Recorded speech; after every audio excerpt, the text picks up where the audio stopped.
Hi, I'm Wendy from Shiny Happy World, and in this video I'm going to show you how to do stripes in crochet and minimize the step between the color changes. So I want to call this jogless striping, but it's not really jogless because you can still see a transition between colors, but this is a really easy way to minimize that transition so you don't get an abrupt step.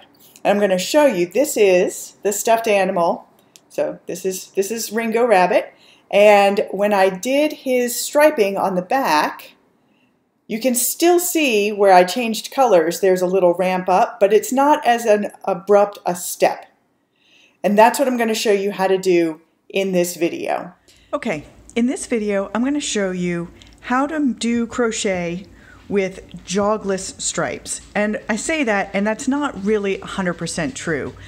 You can't do a perfectly jogless stripe. And when I say jog, I'm talking about these little steps that you see when you change colors in your crochet work. So if you just change colors the normal way, which is totally fine, you're going to get a little step there where you go from one stitch to the next stitch, from one color to the next color. You do one complete stitch in one color and then a complete stitch in the next color, and you're going to get a little step there. Sometimes this bothers me and sometimes it doesn't. So really whether you do any additional work is up to you. And there are a lot of different things that you can do to minimize that jog. And the more work you do, the more you can minimize it. And I prefer to do very little work, and so I just minimize it a little bit. What I'm shooting for and what I'm going to show you here is going from a step to more like a ramp. So that's what I'm going to show you here.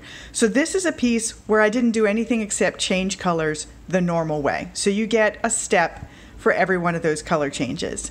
So here's a piece where it has more of that ramp. So you get a little bit of a slanted angle there instead of a straight step up. And when you stuff that, it's actually going to smooth out even more because it's going to stretch the fabric a little bit. So just to show them to you side by side before I show you the how-to. So here's the step and here's the ramp. And we're going for a ramp here.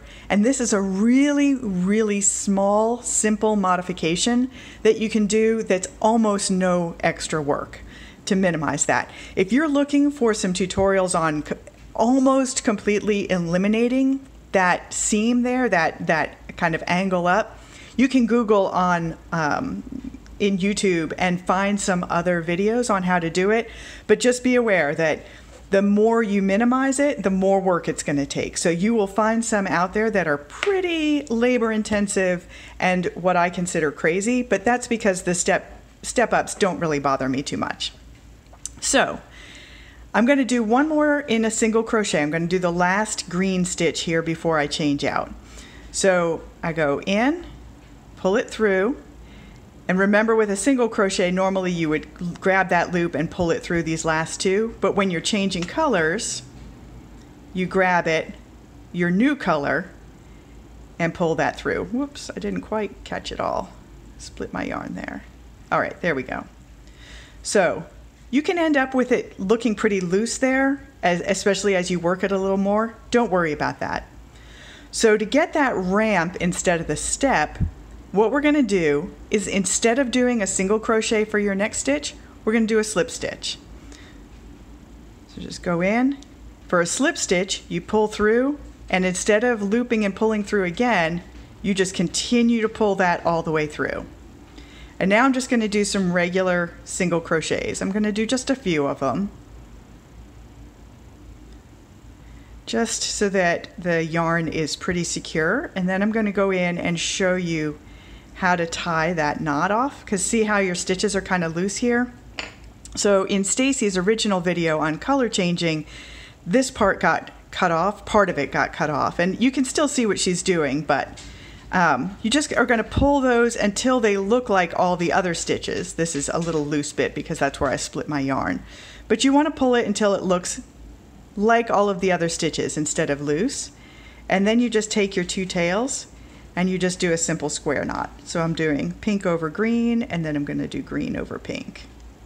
So that's a square knot. You want to do the two pieces opposite ways. That's a strong knot, a secure knot. If you don't do that, if you do them both the same direction, you get a granny knot, which is not as secure. So since this is an amigurumi and it's going to be stuffed, I just snipped those tails a little bit short and I'm just going to leave them on the inside. And now if I crochet all the way around, which I'll probably just fast forward through this, I want to show you what it looks like when we get back to the beginning. All right, so I'm coming back around to my last stitch in the green, and then you can see your first stitch, even though it's a slip stitch, it looks just like a regular stitch. So you just go in it just like any other stitch. It's usually a little tighter than a regular single crochet, so it might take you just a little bit of fiddling to get into it, but then you just stitch it just like normal, and you get a ramp instead of a step.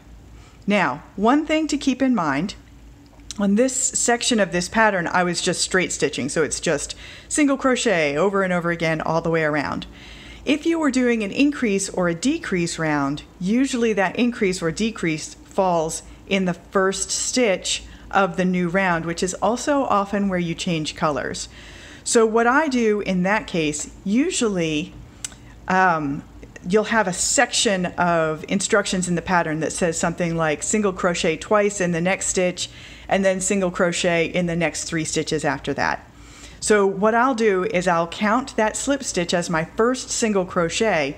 You can do all of those things in that little chunk of pattern text in any order you want. So you don't actually have to do the increase first.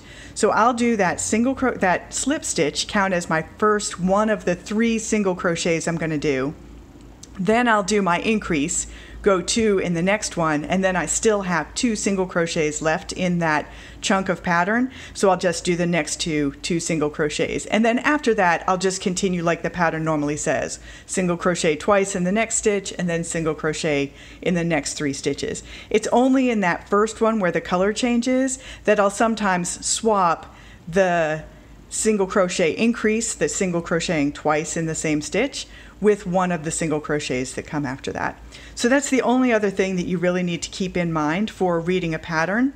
I don't try and do a single crochet increase where one of those 2 stitches is the slip stitch, because that just gets kind of weird. So that's it. It's really easy. Really easy to do just this simple modification. And again, if you're looking for something more extreme, you can Google that and you'll find other tutorials out there. But just a warning, they can get pretty complicated. So that's it. It's really easy to just minimize that abrupt step between the colors just a little bit by replacing that first single crochet with a slip stitch instead. This makes it so easy to do and it minimizes it just a little bit. It's the kind of change that I'm happy to make. I'm Wendy from Shiny Happy World. I'll see you next time.